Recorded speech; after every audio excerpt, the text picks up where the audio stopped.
Orleans, Louisiana, July 29th, 1970. 12. I love you. They are in New Orleans when he says it, dining in a hidden bar in the French Quarter, one of his many installations. Addie shakes her head, amazed the words do not turn to ash in his mouth. Do not pretend that this is love. Annoyance flashes across Luke's face. What is love, then? Tell me. Tell me your heart doesn't flutter when you hear my voice, that it doesn't ache when you hear your name on my lips. It's my own name I ache for, not your lips. The edge of his mouth curls up, his eyes now emerald, a brightness born of pleasure. Once, perhaps, he says, but now it's more. She is afraid that he is right. And then he sets a box before her. It is simple and black, and if Addie were to reach for it, it would be small enough to fit within her palm. But she doesn't, not at first. What is it? She asks. A gift. Still, she does not take it. Honestly, Adeline, he says, sweeping the box from the table, it will not bite. He opens it and sets it back before her. Inside, there is a simple brass key, and when she asks him where it leads, he says, home. Addie stiffens. She has not had a home, not since Villon, has never, in fact, had a place of her own, and she is almost grateful, before she remembers, of course, that he is the reason why. Do not mock me, Luke. I am not mocking you, he says. He takes her hand and leads her through the quarter to a place at the end of Bourbon Street, a yellow house with a balcony and windows as tall as doors. She slides the key into the lock and listens to the heavy sound of the turn and realizes if it belonged to Luke instead of her, the door would simply open. And suddenly, the brass key feels real and solid in her hand, a treasured thing. The door swings open onto a house with high ceilings and wooden floors, with furniture and closets and spaces to be filled. She steps out onto the balcony, the layered sounds of the quarter rising to meet her on the humid air. Jazz spills through the streets, crashing, overlapping, a chaotic melody, changing and alive. It is yours, says Luke. A home. And the old warning sounds deep in the marrow of her bones. But these days, it is a shrinking beacon, a lighthouse viewed too far from port. He pulls her back against him, and Addie notices again the perfect way they fit together, as if he were made for her, which, of course, he was. This body, this face, these features made to make her feel at ease. Let's go out, he says. Addie wants to stay in, to christen the house, but he says there will be time, there will always be time, and for once she doesn't dread the idea of forever. For once, the days and nights don't drag, but race ahead. She knows that whatever this is, it will not last. It cannot last. Nothing ever does. But in the moment, she is happy. They make their way through the quarter, arm in arm, and Luke lights a cigarette, and when she tells him it's bad for his health, he lets out a breathy, noiseless laugh, smoke pouring between his lips. Her steps slow before a shop window. The store is closed, of course, but even through the darkened glass she can see the leather jacket, black with silver buckles, draped over a mannequin. Luke's reflection shimmers behind her as he follows her gaze. It is summer, he says. It won't always be. Luke smooths his hands over her shoulders, and she feels the soft leather settling against her skin, the mannequin in the window now bare, and tries not to think of all the years she went without, forced to suffer through the cold, of all the times she had to hide and fight and steal. She tries not to think of them, but she does. They are halfway back to the yellow house when Luke peels away. "I have work to do," he says. "Go on home." Home. The word rattles through her chest as he walks away. But she does not go. She watches Luke round the corner and cross the street, and then she lingers in the shadow as he approaches a shop with a luminescent palm painted on the door. An older woman stands on the sidewalk, closing up, her frame bent over a ring of keys, a large bag drooping from one elbow. She must hear him coming, because she murmurs something to the dark, something about closing, something about another day, and then she turns and sees him. In the glass of the shop window, Addie sees Luke, too, not as he is to her, but as he must appear to the woman in the doorway. He has kept those dark curls, but his face is leaner, sharper in a wolfish way, his eyes deep-set, his limbs too thin to be human. "A deal is a deal," he says, the words bending on the air. "And it is done." Addie watches, expecting the woman to beg, to run, but she sets her bag down on the ground and lifts her chin. "A deal is a deal," she says, "and I am tired." And somehow this is worse, because Addie understands, because she is tired too. And as she watches, the darkness comes undone again. It has been more than 100 years since Addie last saw the truth of him, the roiling night with all its teeth. Only this time there is no rending, no tearing, no horror. The darkness simply folds around the old woman like a storm, blotting out the light. Addie turns away. She goes back to the yellow house on Bourbon Street and pours herself a glass of wine, crisp and cold and white. It is blisteringly hot. The balcony doors are flung open to ease the summer night. She is leaning on the iron rail when she hears him arrive, not on the street below, as a courting lover might, but in the room behind her. And when his arms drift around her shoulders, Addie remembers the way he held the woman in the doorway, the way he folded around her, swallowing her whole. New York City, July 30th, 2014. 13. Luke's mood lifts a little as they walk. The night is warm, the moon barely a crescent overhead. His head falls back and he inhales, breathing in the air as if it were not ripe with summer heat, too many people in too little space. "How long have you been here?" she asks. "I come and go," he says, but she has learned to read the space between his words and guesses he has been in New York almost as long as she has, lurking like a shadow at her back. She doesn't know where they are going, and for the first time she wonders if Luke does either, or if he is simply walking, trying to put space between them and the end of their meal.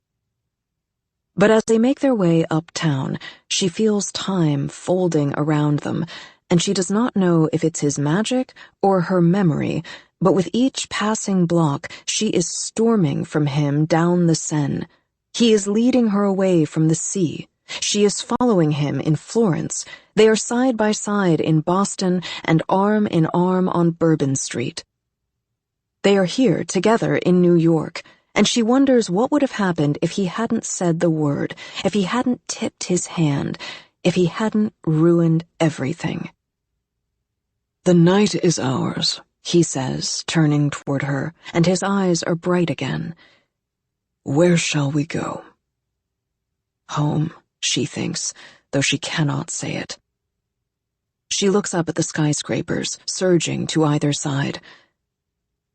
Which one, she wonders, has the best view? After a moment, Luke smiles, flashing teeth, and says, "Follow me." Over the years, Addie has learned many of the city's secrets, but here is one she did not know. It resides not underground, but on a roof, 84 stories up, reached by a pair of elevators, the first one nondescript and rising only to the 81st floor. The second, a direct replica of Rodin's Gates of Hell, with its writhing bodies clawing to escape, takes you the rest of the way. If you have a key. Luke draws the black card from his shirt pocket and slides it into a yawning mouth along the elevator's frame. "Is this one of yours?" she asks as the doors slide open. "Nothing is really mine," he says by way of answer as they step inside. It is a short ascent, 3 brief floors, and when it stops, the doors open onto an uninterrupted view of the city. The bar's name winds in black letters at her feet. The Low Road. Addie rolls her eyes. "Was Perdition taken?" "Perdition," he says, eyes sparkling with mischief, "is a different kind of club." The floors are bronze, the railings glass, and the ceiling open to the sky, and people mill on velvet sofas and dip their feet in shallow pools and linger along the balconies that ring the roof, admiring the city. "Mr. Green," says the hostess, "welcome back." "Thank you, Renee," he says smoothly. "This is Adeline. Give her anything she wants." The hostess looks to her, but there is no compulsion in her eyes, no sense that she has been enchanted, only the cooperation of an employee, one very good at her job. Addie asks for the most expensive drink, and Renee grins at Luke. "You've found yourself a match." "I have," he says, resting his hand on the small of Addie's back as he guides her forward. She quickens her step until it falls away and weaves through the milling crowd to the glass rail, looking out over Manhattan. There are no stars visible, of course, but New York rolls away to every side, its own galaxy of light. Up here, at least, she can breathe. It is the easy laughter of the crowd, the ambient noise of people enjoying themselves, so much nicer than the stifled quiet of the empty restaurant, the cloistered silence of the car. It is the sky opening above her, the beauty of the city to every side, and the fact that they are not alone. Renee returns with a bottle of champagne, a visible film of dust coating the glass. Dom Perignon, 1959. She explains, holding the bottle out for inspection. "From your private case, Mr. Green." Luke waves his hand, and she opens the bottle, pouring 2 flutes, the bubbles so small they look like flecks of diamond in the glass. Addie sips, savors the way it sparkles on her tongue. She scans the crowd, filled with the kinds of faces you would recognize, even though you're not sure where you've seen them. Luke points them out to her. Those senators and actors, authors and critics, and she wonders if any of them have sold their soul, if any of them are about to. Addie looks down into her glass, the bubbles still rising smoothly to the surface, and when she speaks, the words are barely more than a whisper, the sound stolen by the chattering crowd, but she knows he is listening, knows he can hear her. "Let him go, Luke." His mouth tightens a fraction. "Adeline," he warns, "you told me you would listen." "Fine." He leans back against the rail and spreads his arms. "Tell me, what do you see in him, this latest human lover?" Henry Strauss is thoughtful and kind, she wants to say. He is clever and bright, gentle and warm. He is everything you are not. But Addie knows she must tread lightly. "What do I see in him?" she says. "I see myself. Not who I am now, perhaps, but who I was the night you came to rescue me." Luke scowls. Henry Strauss wanted to die. You wanted to live. You are nothing alike. It's not that simple, isn't it? Addie shakes her head. You see only flaws and faults, weaknesses to be exploited. But humans are messy, Luke. That is the wonder of them. They live and love and make mistakes, and they feel so much. And maybe I am no longer one of them. The words tear through her as she says them, because she knows this much is true, for better or worse.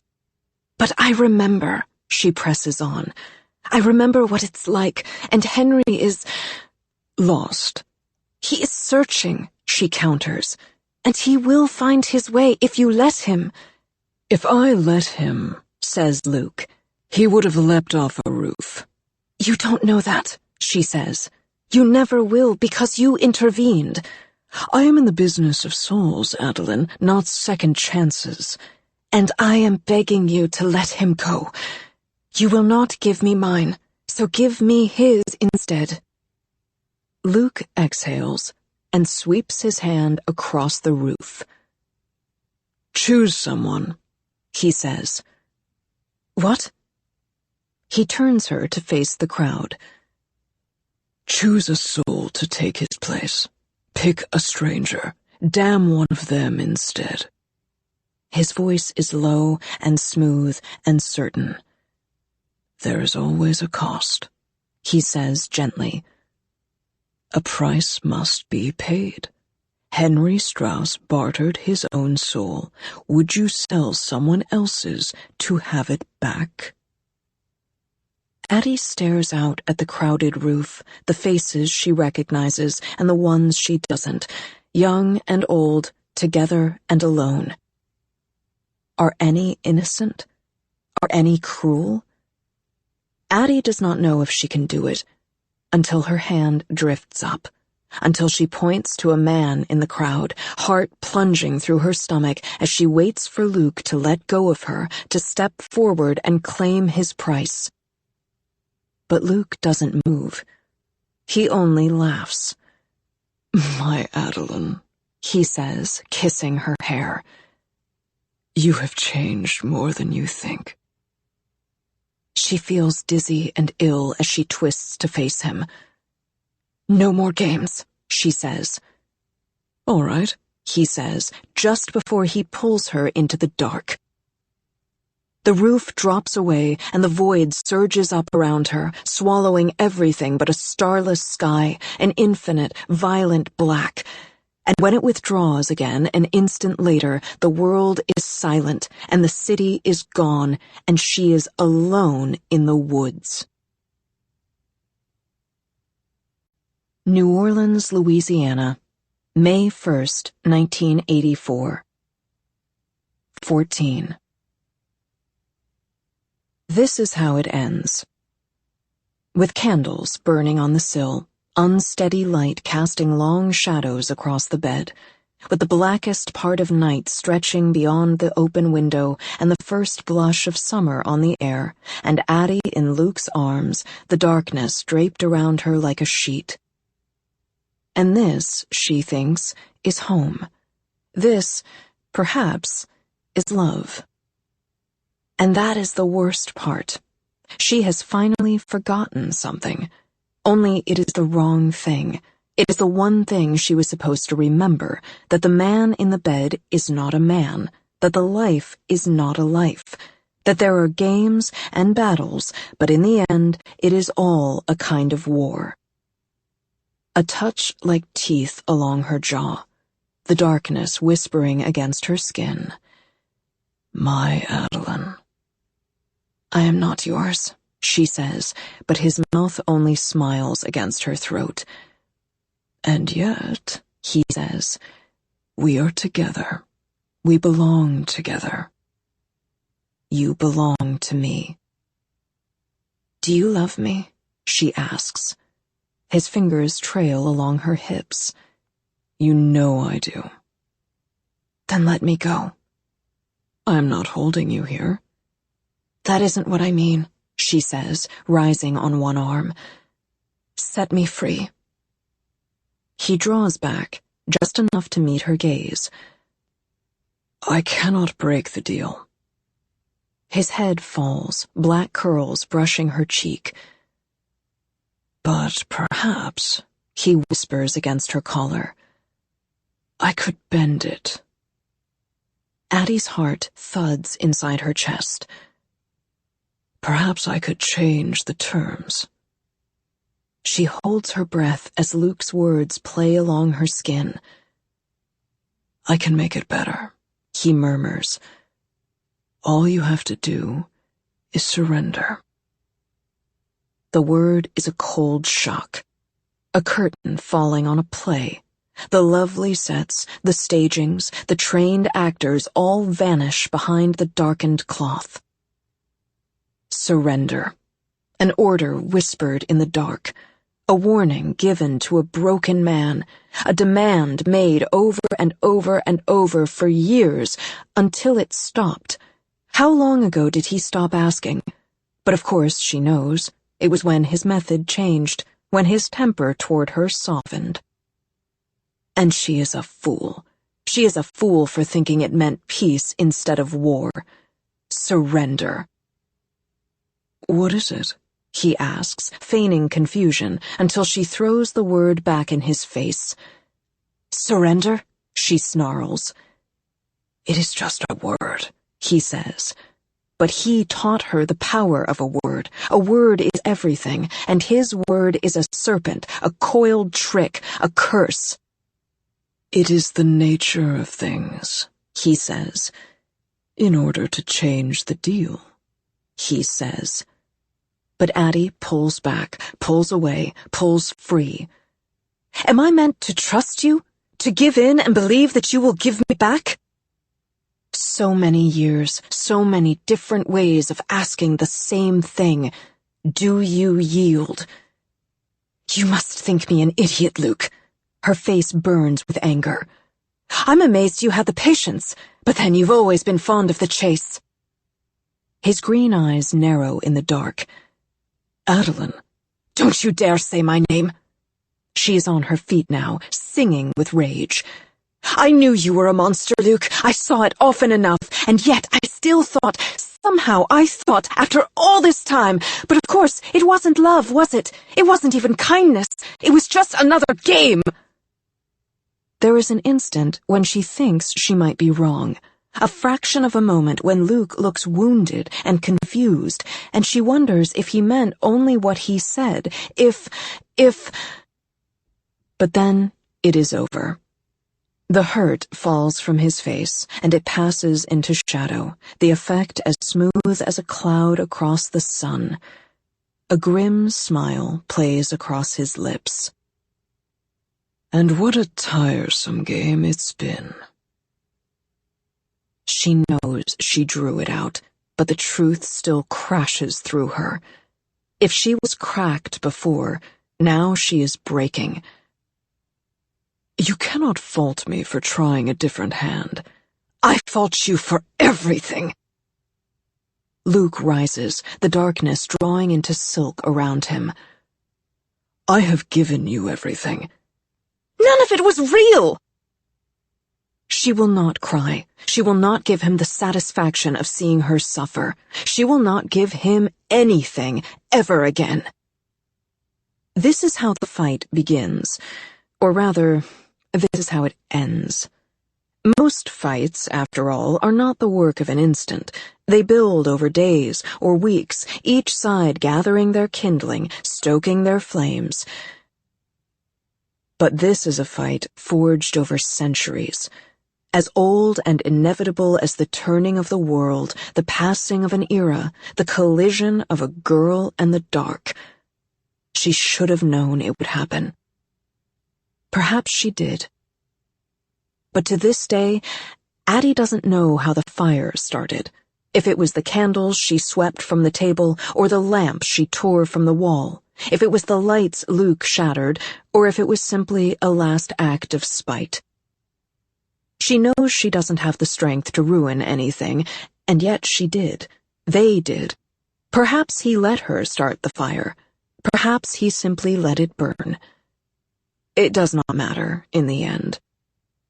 Addie stands on Bourbon Street and watches the house go up in flames, and by the time the firefighters come, there is nothing left to save. It is only ashes. Another life gone up in smoke. Addie has nothing, not even the key in her pocket. It was there, but when she reaches for it, it is gone.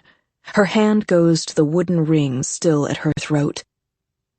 She tears it free, hurls the band into the smoking ruins of her home, and walks away. New York City, July 30th, 2014. 15. Addie is surrounded by trees, the mossy scent of summer in the woods. Fear winds through her, the sudden, horrible certainty that Luke has broken both rules instead of one, that he has dragged her through the dark, stolen her away from New York, abandoned her somewhere far, far from home. But then her eyes adjust, and she turns and sees the skyline rising above the trees and realizes she must be in Central Park.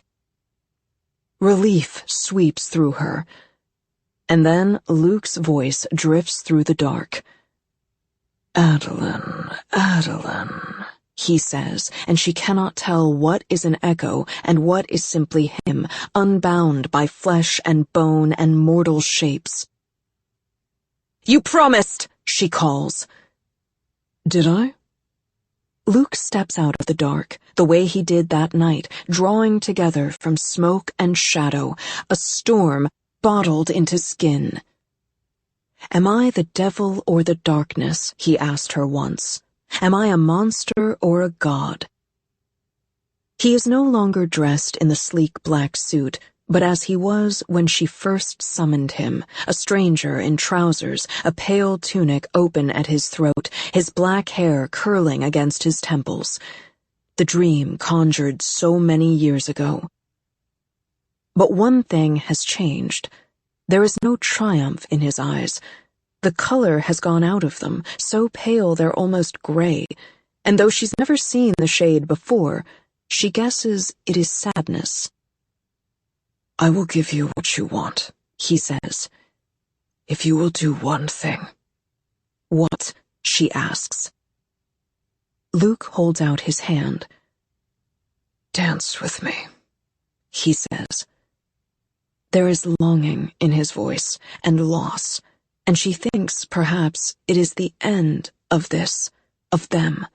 A game finally played out, a war with no winners. And so she agrees to dance. There is no music, but it does not matter. When she takes his hand, she hears the melody, soft and soothing in her head. Not a song exactly, but the sound of the woods in summer, the steady hush of the wind through the fields. And as he pulls her close, she hears a violin, low and mournful along the Seine. His hand slides through hers, and there is the steady murmur of the seaside, the symphony soaring through Munich. Addie leans her head against his shoulder and hears the rain falling in Vion, the brass band ringing in an LA lounge, and the ripple of a saxophone through the open windows on Bourbon. The dancing stops. The music fades. A tear slides down her cheek. "All you had to do was set me free."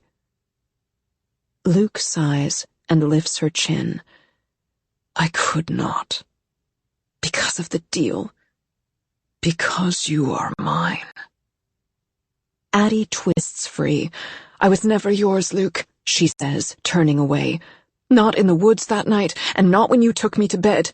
You were the one who said it was just a game." "I lied." The words a knife. "You loved me," he says, "and I loved you." "And yet," she says, "you didn't come to find me until I'd found someone else." She turns back toward him, expecting to see those eyes yellowing with envy, but instead they have gone a weedy, arrogant green, mirrored by the expression on his face, the faint lift of a single brow, the corner of his mouth.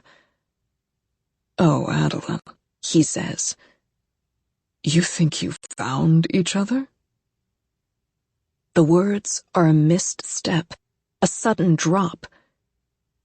"Do you truly think I would let that happen?" The ground tilts beneath her feet. "That for all the deals I do, such a thing would ever pass beneath my notice?" Addie squeezes her eyes shut, and she is lying beside Henry, their fingers laced together in the grass. She is looking up at the night sky. She is laughing at the idea that Luke finally made a mistake. "You must have thought yourself so clever," he is saying now. "Star-crossed lovers brought together by chance.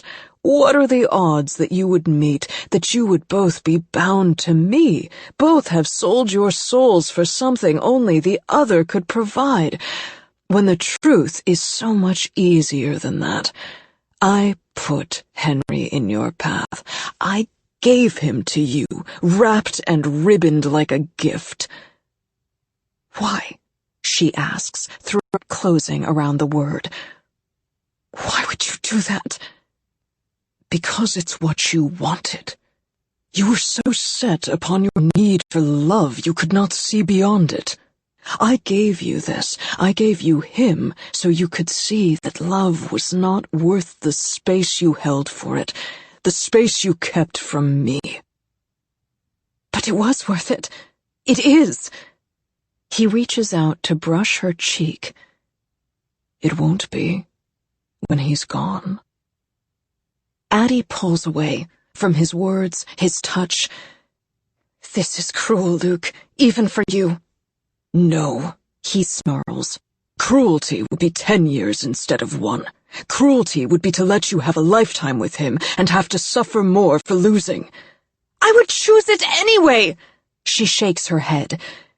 "You never intended to let him live, did you?" Luke inclines his head. "A deal is a deal, Adeline, and deals are binding." "That you would do all this to torment me!" "No," he snaps.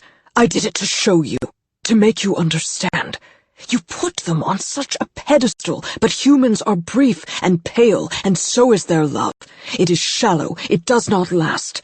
You long for human love, but you are not human, Adeline. You haven't been for centuries. You have no place with them. You belong with me!"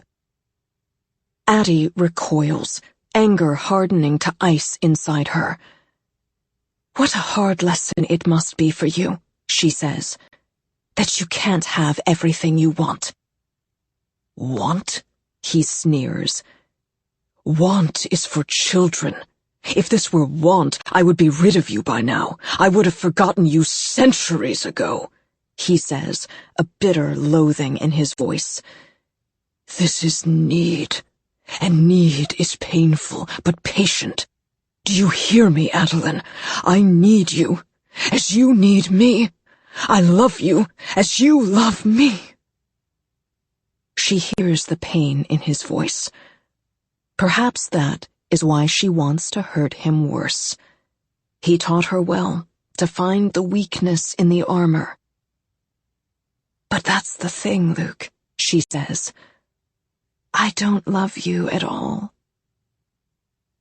The words are soft, steady, and yet they rumble through the dark. The trees rustle, and the shadows thicken, and Luke's eyes burn a shade she's never seen before, a venomous color. And for the first time in centuries, she is afraid. "Does he mean so much to you?" he asks, voice flat and hard as river stones. "Then go. Spend time with your human love. Bury him and mourn him and plant a tree over his grave." His edges begin to blur into the dark. "I will still be here," he says. "And so will you." Luke turns away and is gone. Addie sinks to her knees in the grass.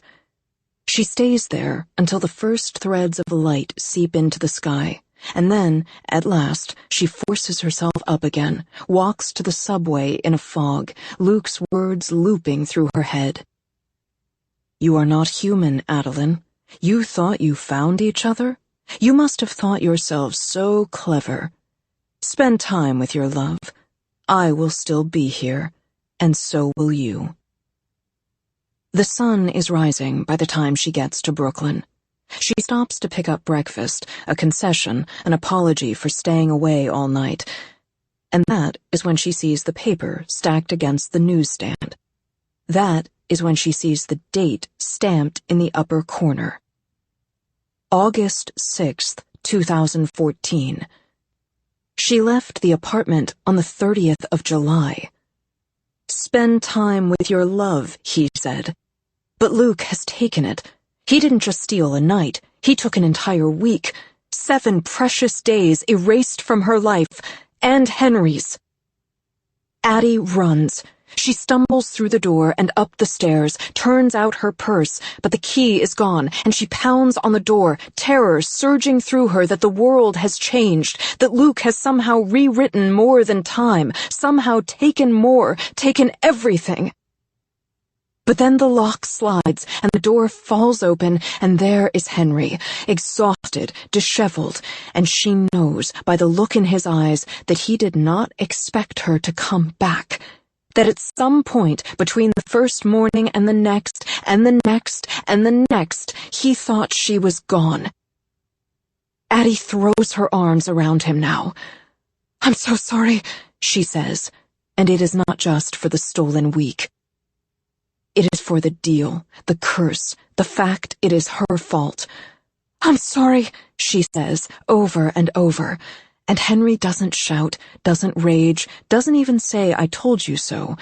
He simply holds her tight and says, "Enough," says, "Promise me," says, "Stay." And none of them are questions, but she knows he is asking, pleading with her to let it go, to stop fighting, stop trying to change their fates, and just be with him until the end. And Addie cannot bear the thought of giving up, of giving in, of going down without a fight. But Henry is breaking, and it is her fault. And so, in the end, she agrees. New York City, August 2014. 16. These are the happiest days of Henry's life. It is an odd thing to say, he knows, but there is a strange freedom to it, a peculiar comfort in the knowing. The end is rushing up to meet him, and yet he does not feel like he is falling toward it. He knows he should be scared. Every day he braces for the restless terror, waits for the storm clouds to roll in, expects the inevitable panic to climb inside his chest, pry him apart. But for the first time in months, in years, in as long as he can remember, he is not afraid. He is worried about his friends, of course, about the bookstore and the cat, but beyond the low hum of concern is only a strange calm, a steadiness, and the incredible relief that he found Addie, that he got to know her, to love her, to have her here beside him. He is happy. He is ready. He is not afraid. This is what he tells himself. He is not afraid. They decide to go upstate, to get out of the city, away from the stagnant summer heat, to see the stars. He rents a car, and they drive north, and he realizes halfway up the Hudson that Addie has never met his family, and then he realizes, with a sudden, sinking weight, that he is not supposed to go home until Rosh Hashanah, and that he will be gone by then, that if he does not take this exit, he will never get a chance to say goodbye. And then the clouds begin to roll in, and fear tries to climb inside his chest because he doesn't know what he would say. He doesn't know what good it would do. And then he is past the exit, Then it is too late, and he can breathe again, and Addie is pointing to a sign for fresh fruit, and they pull off the freeway and buy peaches from the stand and sandwiches from the market and drive an hour north to a state park where the sun is hot but the shade beneath the trees is cool, and they spend the day wandering the woodland paths, and when night falls they make a picnic on the roof of the rented car and stretch out between the wild, weedy grass and the stars. So many, the night doesn't seem that dark, and he is still happy, and he can still breathe. They have no tent, but it is too hot for covers anyway. They lie on a blanket in the grass and look up at the ghost of the Milky Way, and he thinks of the artifact on the High Line, the exhibit of the sky, how close the stars felt then, and now how far away. If you could do it again, he says, would you still make the deal? And Addie says yes. It has been a hard and lonely life, she says, and a wonderful one, too. She has lived through wars and fought in them, witnessed revolution and rebirth. She has left her mark on 1,000 works of art like a thumbprint in the bottom of a drying bowl. She has seen marvels and gone mad, has danced in snowbanks and frozen to death along the Seine. She fell in love with the darkness many times, fell in love with a human once. And she is tired, unspeakably tired. But there is no question she has lived. Nothing is all good or all bad, she says. Life is so much messier than that. And there in the dark, he asks if it was really worth it. Were the instants of joy worth the stretches of sorrow? Were the moments of beauty worth the years of pain? And she turns her head and looks at him and says, always. They fall asleep beneath the stars, and when they wake up in the morning, the heat has leaked away, the air is cool, the first whispers of another season, the first one he won't see, waiting in the distance. And still, he tells himself, he is not afraid. And then the weeks turn into days. There are some goodbyes he has to make. He meets Bea and Robbie at the Merchant one night. Addie sits across the bar, sipping a soda and giving him space. He wants her there, he needs her there, a silent anchor in the storm. But they both know that if she were at the table with him, Bea and Robbie might forget, and he needs them to remember. And for a little while, everything is wonderfully, painfully normal. Bea talks about her latest thesis proposal, and apparently 9th time's the charm because it's been approved, and Robbie talks about the show's premiere next week, and Henry does not tell him that he snuck into a dress rehearsal yesterday, that he and Addie lurked in the last row of seats, slouched low so he could watch Robbie on the stage, brilliant and beautiful and in his element, lounging on his throne with Bowie's flair and a devil's grin and a magic all his own. And at last, Henry lies and tells them he is going out of town. Upstate to see his parents. No, it is not time, he says, but he has cousins visiting, his mother asked. Just for the weekend, he says. He asks Bea if she can work the store, asks Robbie if he will feed the cat, and they say yes, as simple as that, because they do not know it is goodbye. Henry pays the tab, and Robbie jokes, and Bea complains about her undergrads, and Henry tells them he'll call when he gets back. And when he gets up to go, Bea kisses his cheek, and he pulls Robbie in for a hug, and Robbie says he better not miss his show, and Henry promises he won't, and then they are going. They are gone.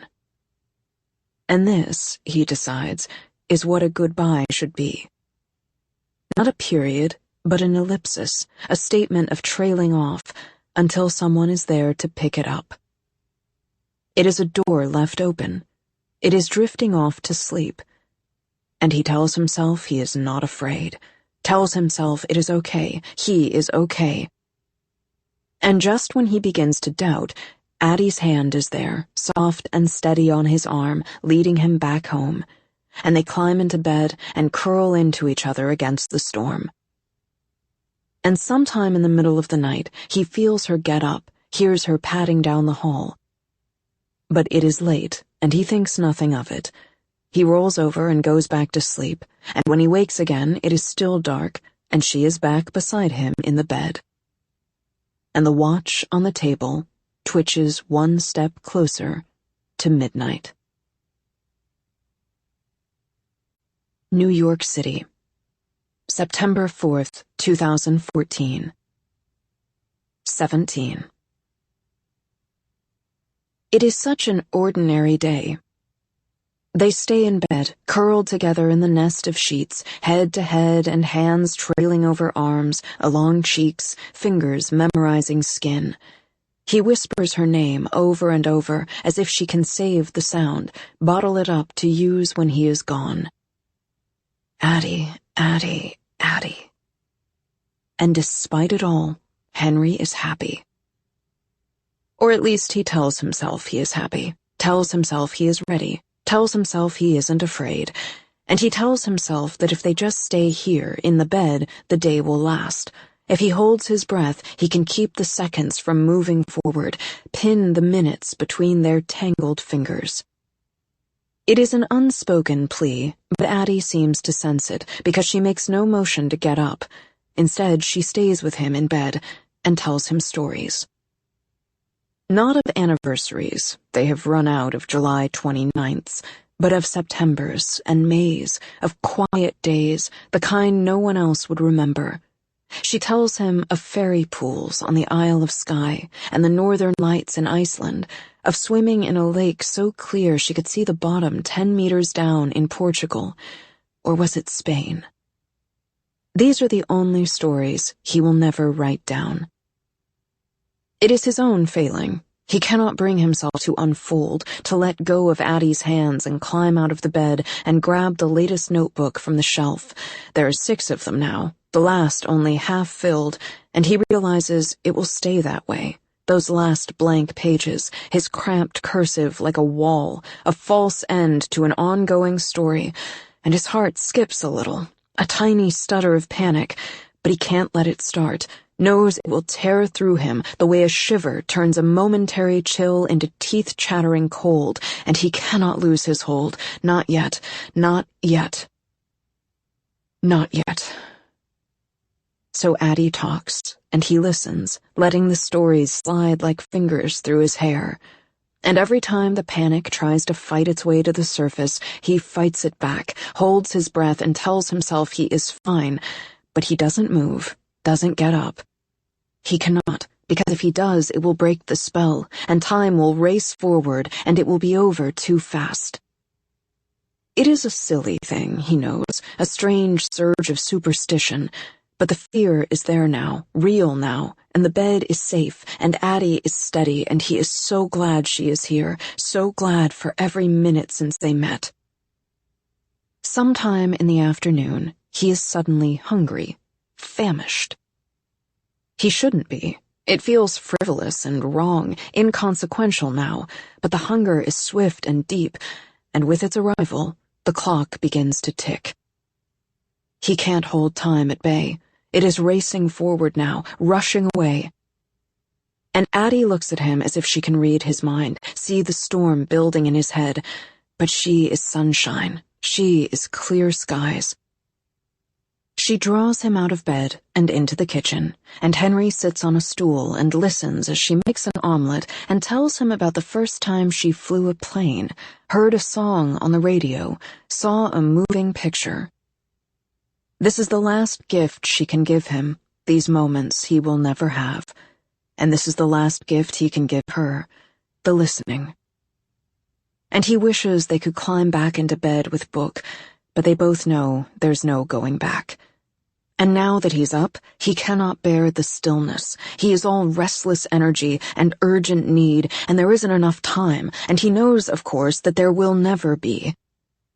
That time always ends a second before you're ready. That life is the minutes you want minus 1. And so they get dressed, and they go out and walk, wearing circles into the block as the panic begins to win. It is a hand pressing against weakened glass, a steady pressure on spreading cracks, but Addie is there, her fingers laced through his. "Do you know how you live 300 years?" she says. And when he asks how, she smiles.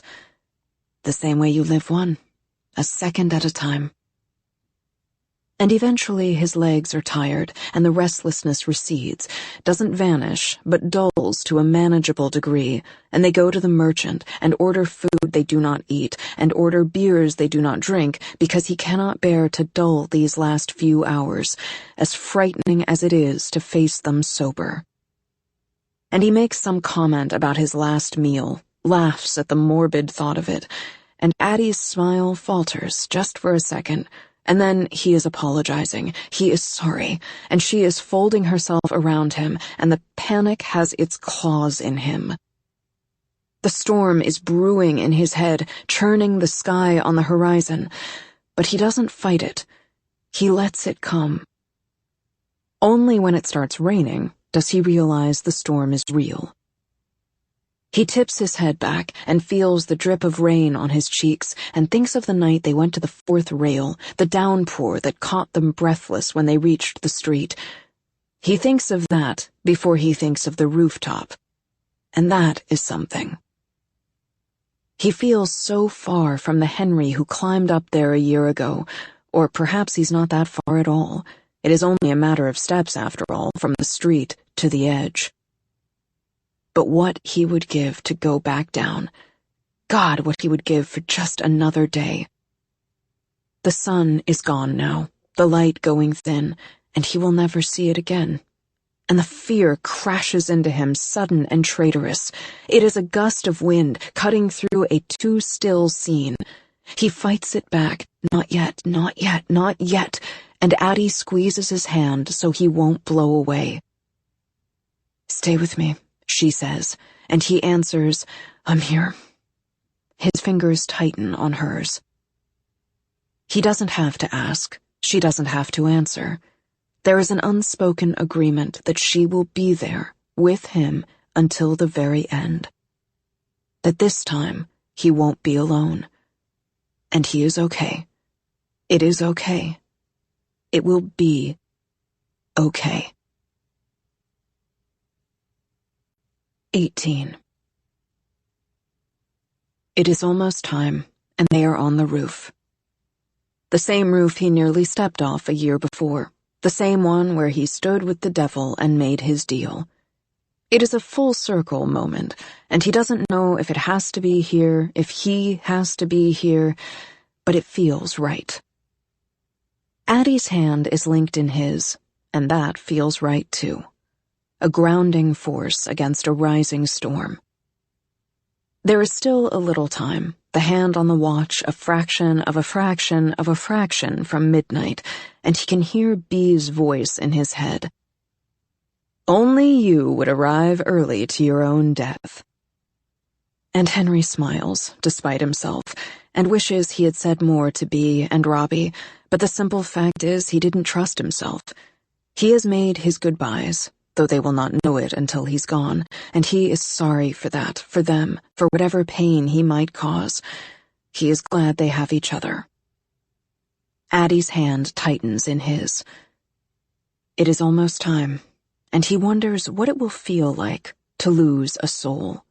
If it will be like a heart attack, sudden and violent, or as easy as falling asleep. Death takes so many forms. Perhaps this does too. Will the darkness appear and reach a hand into his chest and pull his soul out between his ribs like a magic trick? Or will some force compel him to finish what he started, to walk to the edge of the roof and step off? Will he be found on the street below as if he'd jumped? Or will they find him up here, on the roof? He does not know. He does not need to know. He is ready. He is not ready. He wasn't ready last year on the roof when the stranger held out his hand. He wasn't ready then, and he isn't ready now, and he is beginning to suspect no one is ever ready, not when the moment comes, not when the darkness reaches out to claim its prize. Music streams, thin and tinny, through a neighbor's open window, and Henry pulls his thoughts back from death and the edge of the roof to the girl with her hand in his, the one telling him to dance with her. He pulls her close, and she smells of summer. She smells of time. She smells of home. "I'm here," she says. Addie has promised to stay with him until the end. The end, the end, the end. It echoes through his head like the striking of a clock, but it's not time. He still has time, though it is vanishing so fast. They teach you, growing up, that you are only one thing at a time, angry, lonely, content, but he's never found that to be true. He is a dozen things at once. He is lost and scared and grateful. He is sorry and happy and afraid. But he is not alone. It is beginning to rain again, the air gone damp with the metallic scent of storms in the city, and Henry doesn't care, thinks there is something to be said for symmetry. They turn in a slow circle on the roof. He has not slept well in days, and it has made his legs heavy, his mind too slow, the minutes speeding up around him, and he wishes the music were louder, wishes the sky were lighter, wishes he had just a little more time. No one is ever ready to die, even when they think they want to. No one is ready. He isn't ready. But it is time. It is time.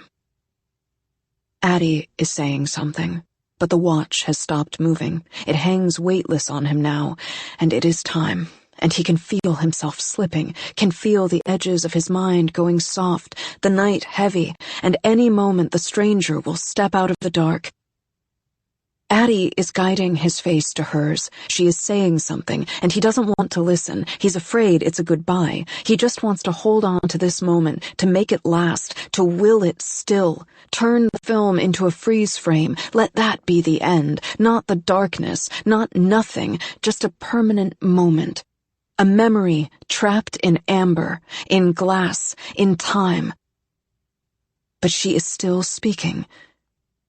"You promised you would listen," she says. "You promised you would write it down." He doesn't understand. The journals are on the shelf. He has written her story, every part. "I did," he says. "I did." But Addie is shaking her head. "Henry," she says, "I haven't told you how it ends." New York City. September 1st, 2014. 3 nights until the end. 19. Some decisions happen all at once, and others build up over time. A girl makes a deal with the darkness after years of dreaming. A girl falls in love with a boy in a moment and resolves to set him free.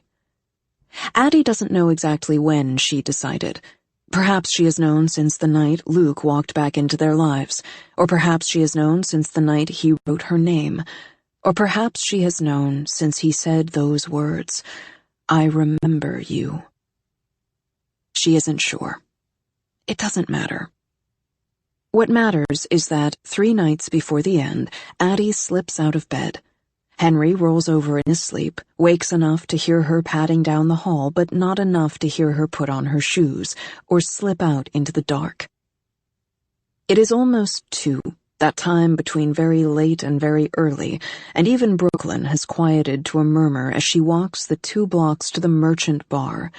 It is an hour until closing, the crowd thinned to a few determined drinkers. Addie takes a stool at the bar and orders a shot of tequila. She's never been one for hard liquor, but she downs the drink in one, feels the warmth settle in her chest as she reaches into her pocket and finds the ring. Her fingers curl around the wooden band. She draws it out, balances the ring upright on the counter. She spins it like a coin, but there are no heads or tails, no yes or no, no choice beyond the one she's already made. She decides that when it settles, she will put it on. When it falls, but as it begins to wobble and tip, a hand comes down on top of it, pressing it flat against the bar. The hand is smooth and strong, the fingers long, the details just as she once drew them. Shouldn't you be with your love? There is no humor in Luke's eyes. They are flat and dark. He's sleeping, she says, and I cannot. Luke's hand has withdrawn, and Addie looks at the pale circle of the ring still on the counter. Adeline, he says, stroking her hair. It will hurt, and it will pass. All things do. Except for us, she murmurs, and then she adds, as if to herself, I am glad it was only a year. Luke sinks onto the stool beside her. And how was it, your human love? Was it everything you dreamed of? No, she says, and it is the truth. It was messy. It was hard. It was wonderful and strange and frightening and fragile, so fragile it hurt, and it was worth every single moment. She does not tell him any of that. Instead, she lets the no hang in the air between them, heavy with the weight of Luke's assumption. His eyes, such a smug shade of green. But Henry doesn't deserve to die to prove your point. The arrogance flickers, cut through with anger. A deal is a deal, he says. It cannot be broken. And yet, you told me once that a deal could be bent, the terms rewritten. Did you mean it? Or was it just part of the ploy to get me to surrender? Luke's expression darkens. There was no ploy, Adeline. But if you think I'll change the terms of his... Addie shakes her head. I'm not talking about Henry's deal, she says. I'm talking about mine. She has practiced the words, but they still tumble awkwardly off her tongue. I'm not asking for your mercy, and I know you have no charity. So I'm offering a trade. Let Henry go. Let him live. Let him remember me, and... You would surrender your soul? There is a shadow in his gaze when he says it, a hesitation in the words, less want than worry, and she knows then she has him. No, she says, but only because you do not want it. And before he can protest, she continues, You want me. Luke says nothing, but his eyes brighten, his interest piqued. You are right, she says. I am not one of them, not anymore. And I am tired of losing, tired of mourning everything I ever tried to love. She reaches out to touch Luke's cheek. But I won't lose you, and you won't lose me. So yes. She looks straight into his eyes. Do this, and I will be yours, as long as you want me by your side. He seems to hold his breath, but she's the one who cannot breathe. The world tips, falters, threatening to fall. And then, at last, Luke smiles, his green eyes emerald with victory. I accept. She lets herself fold, bows her head against his chest in relief, and then his fingers come up beneath her chin, tipping her face to his, and he kisses her the way he did the night they met, swift and deep and hungry, and Addie feels his teeth skate across her bottom lip, the taste of copper blossom on her tongue. And she knows that it is done. New York City, September 4th, 2014. 20. No, says Henry, the word half swallowed by the storm. The rain falls hard and fast on the roof, on them. The clock has stopped, the hand thrown up in surrender, but he is still there. You can't do this, he says, head spinning. I won't let you. Addie flashes him a pitying look, because of course he cannot stop her. No one has ever been able to. Estelle used to say she was stubborn as a stone, but even stones wear away to nothing. And she has not. You can't do this, he says again, and she says, it is already done. And Henry feels dizzy, feels sick, feels the ground sway beneath him. "Why?" he pleads. "Why would you do it?" "Think of it as a thank you," she says, "for seeing me, for showing me what it's like to be seen, to be loved. Now you get a second chance. But you have to let them see you as you are. You have to find people who see you." "It is wrong. It is all wrong." "You don't love him." A sad smile crosses her face. "I've had my share of love," she says.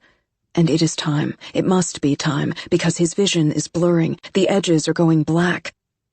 Listen to me." Her voice is urgent now. "Life can feel very long sometimes, but in the end, it goes so fast."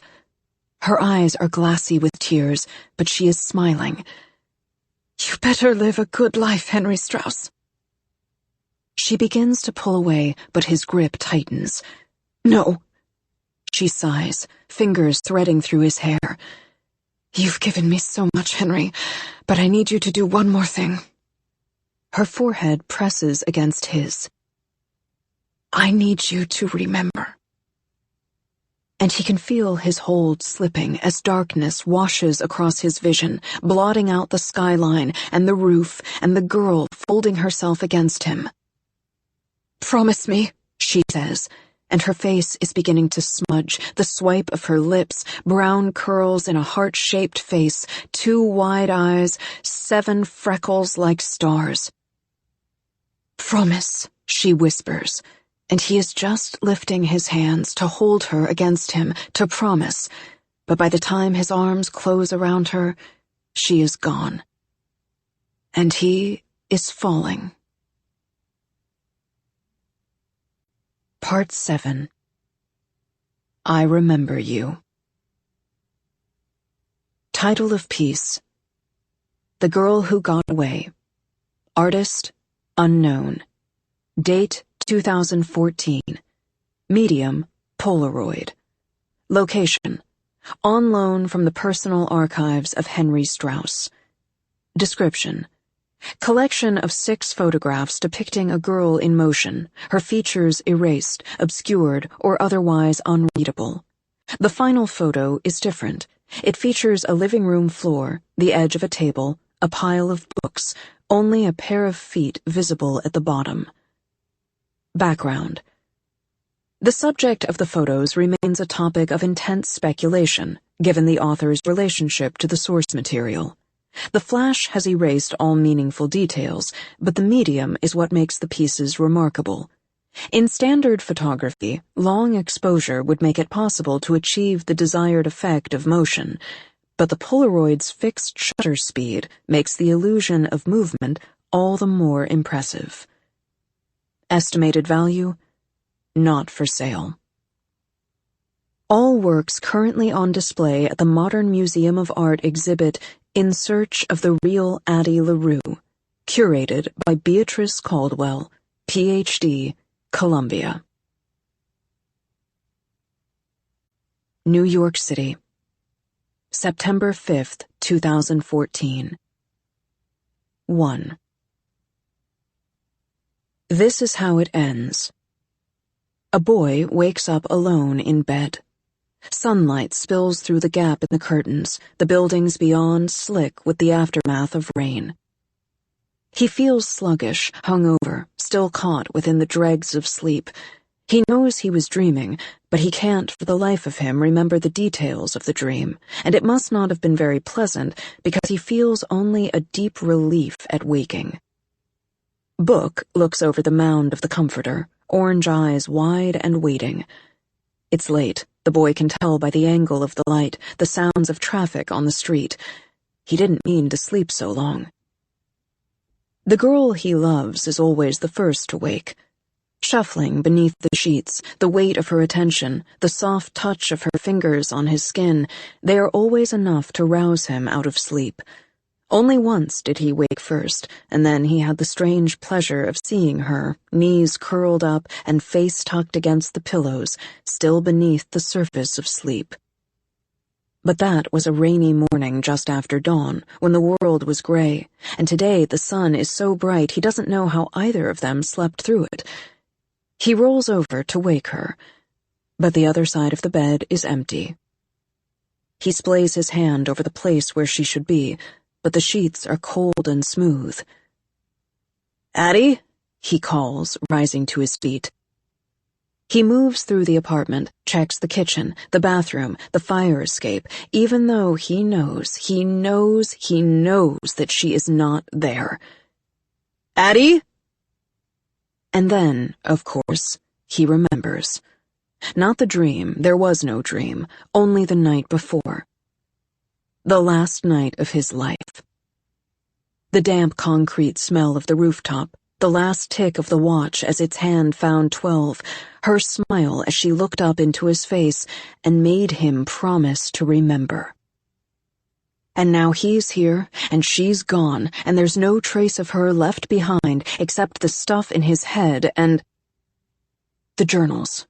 He's up, crossing the room to the narrow set of shelves where he kept them. Red, blue, silver, black, white, green, 6 notebooks, all of them still here. He pulls them from the shelf, spreads them on the bed, and as he does, the Polaroids tumble out. The one he took that day of Addie, her face a blur, her back to the camera, a ghost at the edges of the frame, and he stares at them for a long time, convinced that if he squints, she will come into focus. But no matter how long he looks, all he can see are the shapes, the shadows. The only thing he can make out are the 7 freckles, and those are so faint he can't tell if they're really visible or his memory is simply filling them in where they should be. He sets the photograph aside and reaches for the first journal, then stops, so convinced that if and when he opens it, he will find the pages blank, the ink erased like every other mark she tried to make. But he has to look, and so he does, and there they are. Page after page written in his slanting script, shielded from the curse by the fact the words themselves are his, though the story is hers. She wants to be a tree. There is nothing wrong with Roger. She simply wants to live before she dies. It will take her years to learn the language of those eyes. She claws her way up and out, hands splayed across the bony mound of a dead man's back. This is her first, how it should have been. She feels him press 3 coins into her hand. Soul is such a grand word. The truth is so much smaller. It does not take her long to find her father's grave. He picks up the next journal. Paris is burning. The darkness comes undone. And the next. There is an angel above the bar. Henry sits there for hours against the side of the bed, turning through every page of every book, every story she ever told, and when he's done, he closes his eyes and puts his head in his hands amid the open books. Because the girl he loved is gone, and he's still here. He remembers everything. Brooklyn, New York. March 13th, 2015. 2. Henry Samuel Strauss, this is bullshit!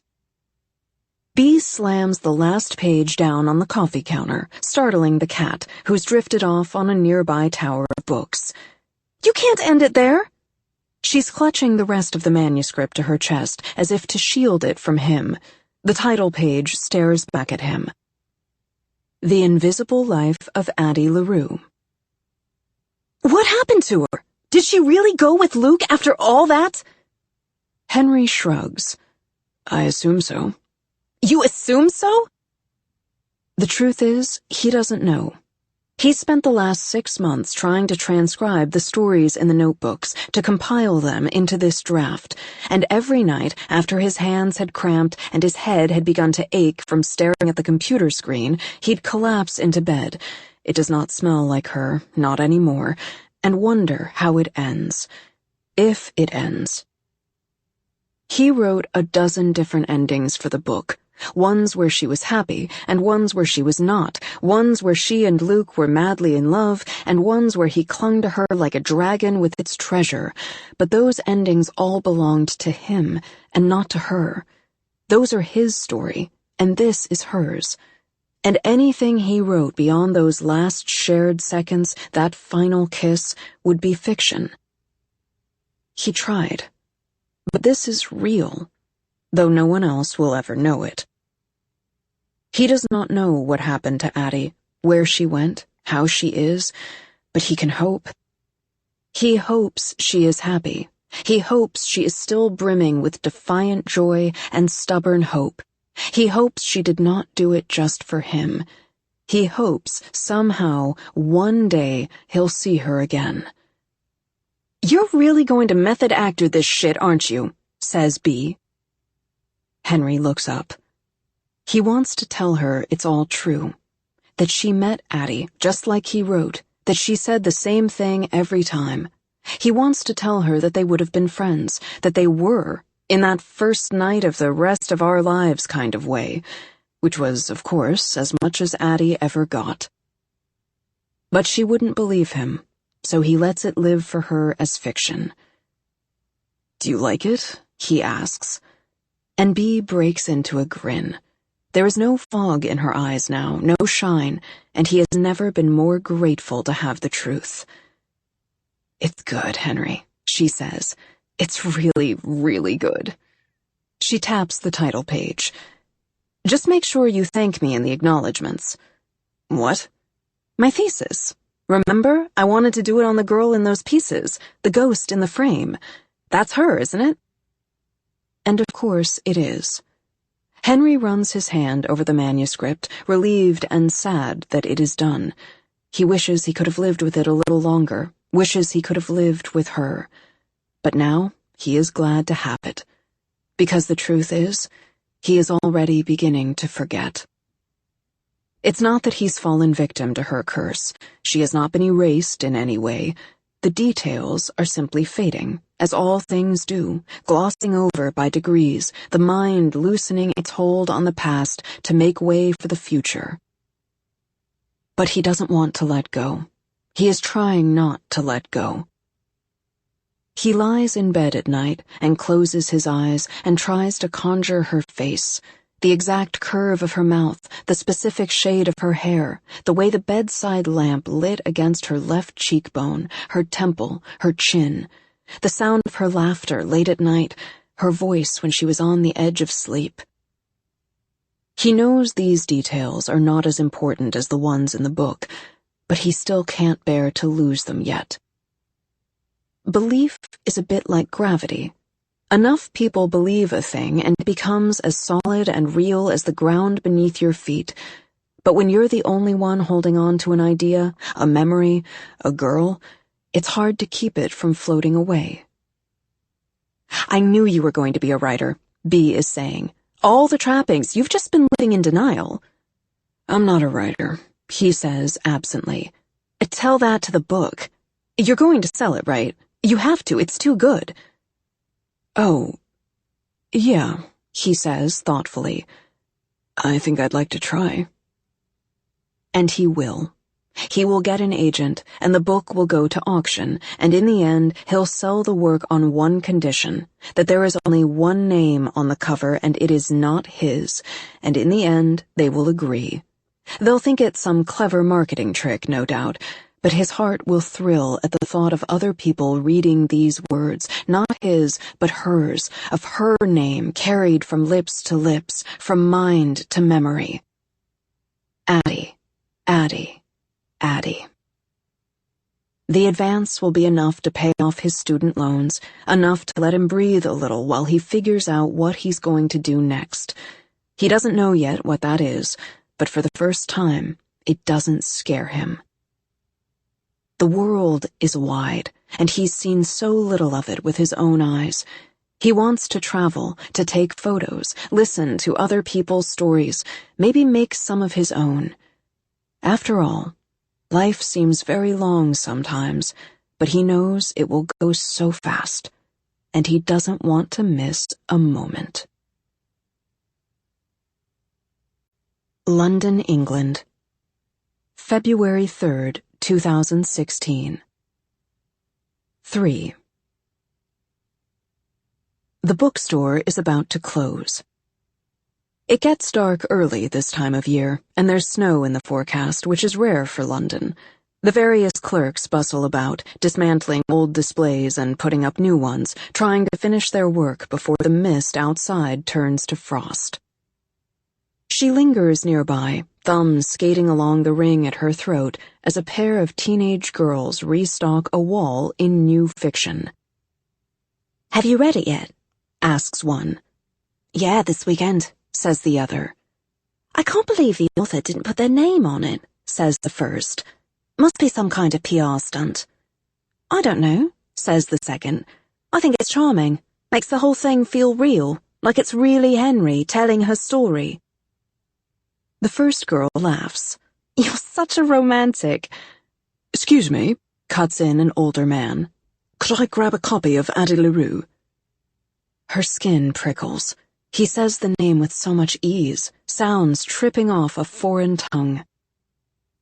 She waits until the three of them have moved off to the till, and then, at last, she approaches the display. It is not just a table, but a full shelf, 30 copies of the book faced out, the pattern repeating down the wall. The covers are simple, most of the space given over to the title, which is long and large enough to fill the jacket. It's written in cursive, just like the notes in the journals by the bed, a more legible version of her words in Henry's hand. The Invisible Life of Addie LaRue. She runs her fingers over the name, feels the embossed letters arc and curve beneath her touch, as though she had written them herself. The shop girls are right. There is no author's name, no photo on the back, no sign of Henry Strauss beyond the simple, beautiful fact that the book is in her hands, the story real. She peels back the cover, turns past the title to the dedication. 3 small words rest in the center of the page.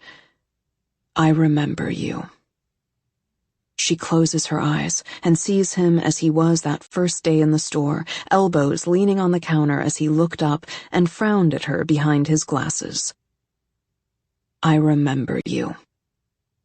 Sees him at Artifact, in the mirrors and then in the field of stars, sees his fingers tracing her name on the glass wall and peering over a Polaroid, whispering across Grand Central and head bowed over the journal, black curls falling into his face. Sees him lying next to her in bed, in the grass upstate, on the beach, their fingers hooked like links in a chain. Feels the warm circle of his arms as he pulled her back beneath the covers, the clean scent of him, the ease in his voice when she said, "Don't forget," and he said, "Never." She smiles, brushing away tears as she sees him on the roof that final night. Addie has said so many hellos, but that was the first and only time she got to say goodbye. That kiss, like a piece of long-awaited punctuation, not the em-dash of an interrupted line, or the ellipsis of a quiet escape, but a period, a closed parenthesis, an end. An end. That is the thing about living in the present and only the present. It is a run-on sentence. And Henry was a perfect pause in the story, a chance to catch her breath. She does not know if it was love or simply a reprieve, if contentment can compete with passion, if warmth will ever be as strong as heat. But it was a gift, not a game or a war, not a battle of wills, just a gift. Time and memory, like lovers in a fable. She thumbs through the chapters of the book, her book, and marvels at the sight of her name on every page, her life waiting to be read. It is bigger than her now, bigger than either of them, humans or gods or things without names. A story is an idea, wild as a weed, springing up wherever it is planted. She begins to read, makes it as far as her first winter in Paris, when she feels the air change at her back. Hears the name, like a kiss, at the nape of her neck. Adeline. And then Luke is there. His arms fold around her shoulders, and she leans back against his chest. They do fit together. They always have, though she wonders, even now, if it's simply the nature of what he is, smoke expanding to fill whatever space it is given. His eyes drop to the book in her hands, her name splashed across the cover. How clever you are, he says, murmuring the words into her skin, but he does not seem angry. They can have the story, he says, so long as I have you. She twists in his arms to look at him. Luke is beautiful when he is gloating. He shouldn't be, of course. Arrogance is an unattractive trait, but Luke wears it with all the comfort of a tailored suit. He glows with the light of his own work. He is so used to being right, to being in control. His eyes are a bright, triumphant green.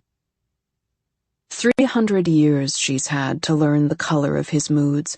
She knows them all by now, the meaning of every shade, knows his temper, wants, and thoughts, just by studying those eyes. She marvels that in the same amount of time, he never learned to read her own. Or perhaps he saw only what he expected, a woman's anger, and her need, her fear, and hope, and lust, all the simpler, more transparent things. But he never learned to read her cunning, or her cleverness, never learned to read the nuances of her actions, the subtle rhythms of her speech. And as she looks at him, she thinks of all the things her eyes would say, that he has made a grand mistake, that the devil is in the details, and he has overlooked a crucial one, that semantics may seem small, but he taught her once that words were everything, and when she carved the terms of her New Deal, when she traded her soul for herself, she did not say forever, but as long as you want me by your side. And those are not the same at all. If her eyes could speak, they would laugh. They would say that he is a fickle god, and long before he loved her, he hated her, he drove her mad, and with her flawless memory, she became a student of his machinations, a scholar of his cruelty. She has had 300 years to study, and she will make a masterpiece of his regret. Perhaps it will take 20 years. Perhaps it will take 100. But he is not capable of love, and she will prove it. She will ruin him, ruin his idea of them. She will break his heart, and he will come to hate her once again.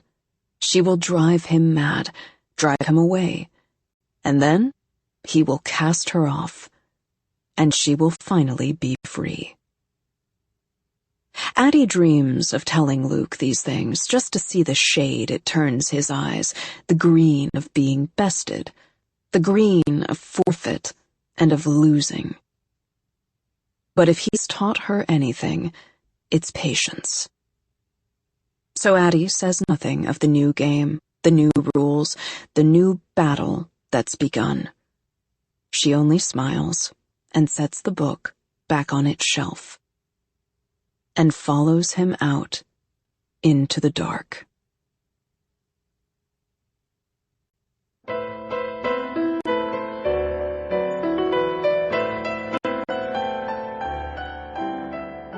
We hope you have enjoyed this production of The Invisible Life of Addie LaRue, a Macmillan audio production for Tor Books. This title was produced by Steve Wagner, post-production by John Marshall Media. Text copyright 2020 V.E. Schwab. Production copyright 2020 by Macmillan Audio. All rights reserved.